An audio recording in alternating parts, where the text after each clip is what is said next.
સનાતન ધર્મની પરંપરા અને ઉત્સવો આજના આધુનિક યુગમાં પણ એટલા જ ભાવપૂર્વક ઉજવાઈ રહ્યા છે। સ્વામિનારાયણ સંપ્રદાયની અતિ મહત્વપૂર્ણ પરંપરા એવા શાકોત્સવનું ભવ્ય આયોજન આખા મુકામે આવેલ સ્વામિનારાયણ મંદિરે કરવામાં આવ્યું। કહેવાય છે કે આજથી આશરે 200 વર્ષ પૂર્વે સૌરાષ્ટ્રના લોયા ગામે ભગવાન સ્વામિનારાયણ સ્વયં 18 મણ ઘી અને 60 મણ રીંગણનું શાક બનાવી હરિભક્તોને પ્રેમપૂર્વક ભોજન કરાવ્યું હતું। આ પ્રસંગની સ્મૃતિ રૂપે સ્વામિનારાયણ સંપ્રદાયમાં ખાસ કરીને શિયાળાના સમયમાં શાકોત્સવ ઉજવવામાં આવે છે, જેમાં રીંગણનું શાક અને બાજરીના રોટલા ભગવાનના ભાવ સાથે સંતો દ્વારા તૈયાર કરી હરિભક્તોને ભાવપૂર્વક પ્રસાદ રૂપે પીરસવામાં આવે છે।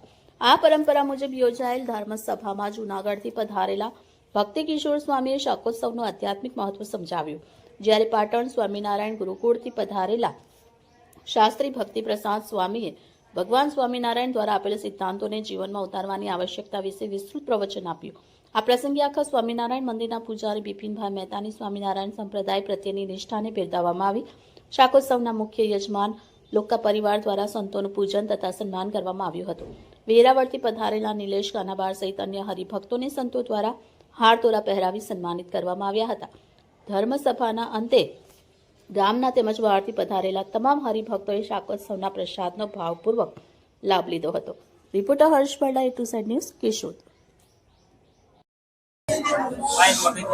शास्त्री मारू नाम शास्त्री स्वामी भक्ति प्रकाश दासजी स्वामीनारायण गुरुकुल सोमनाथ। आज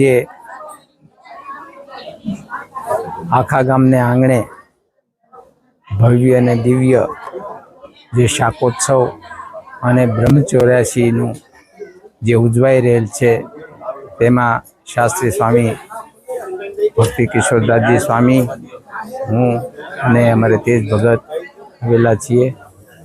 आ ब्रह्मचौर्यासी एटले स्वामिनारायण भगवाने जे प्रथम अमदावाद में करेल, त्यार पछी तो घणी ब्रह्मचौर्यासीओ स्वामिनारायण भगवाने पण करेल। ए परंपरा ने अनुसारे आज आखा गामने आंगणे ब्रह्मचौर्यासी लगभग तो वर्ष में 15-20 वखत अहीं योजाय छे।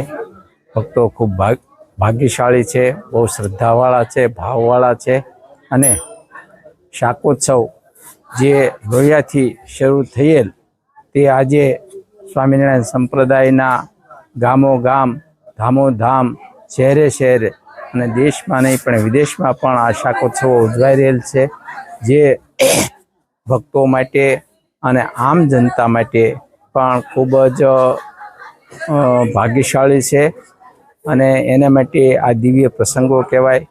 કારણ કે એમાં જમવાનું અને સાથોસાથ સત્સંગનો જે દિવ્ય લાભ મળે છે તે અલભ્ય લાભ પ્રાપ્ત કરે છે અને જીવનમાં મનુષ્ય જન્મ મળ્યા પછી જે કરવાનું હોય તે આનાથી જે સત્સંગનું ભાથું જેને કહીએ એ આનાથી પ્રાપ્ત થાય છે।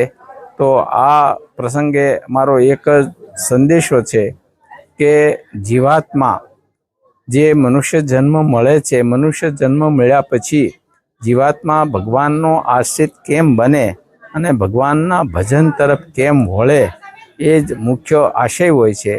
તો સ્વામિનારાયણ ભગવાનના યોગમાં જો ખાલી રીંગણા આવ્યા તો એના આજે ઉત્સવો થાય છે, તો આપણે આખા ગામમાં તો ભગવાન સ્વામિનારાયણ 6 મહિના સુધી એક સાથે આખા અને પીપળાના 6 મહિના સુધી રહેલ અને આખા ગામની ભૂમિ ખૂબ જ દિવ્ય અને પ્રસાદીની ભૂમિ છે। એના એક એક કણ સ્વામિનારાયણ ભગવાનના ચરણોથી અંકિત થયેલ છે। તો આ ગામમાં જે કોઈ યાત્રા કરે, દર્શન કરવા આવે એના પણ અહોભાગ્ય, અહીંયા જેને જન્મ મેળવ્યો છે એ પણ ખૂબ ભાગ્યશાળી છે। અંતમાં ભગવાન સ્વામિનારાયણ દરેકનો મંગળ વિસ્તારે। અસ્તુ, જય સ્વામિનારાયણ।